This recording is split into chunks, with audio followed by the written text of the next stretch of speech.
شام سه‌شنبه زمین لرزه نیرومندی برابر با 6.4 درجه تایوان را تکان داد.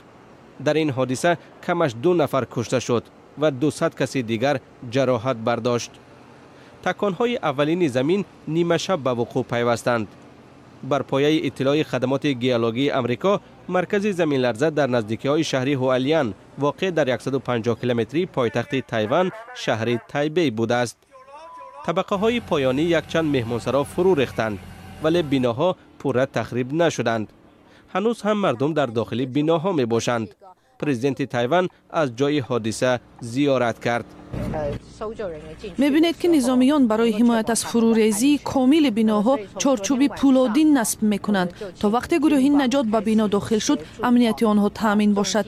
وقت ضد ما کار می‌کند. باید مردم را زودتر از بناها به بیرون براریم. چندین منزل زیست، رستوران و شفاخانه نظامی فرو ریختند.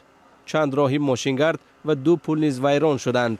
حالا حرکت در آن سمت منع شده است.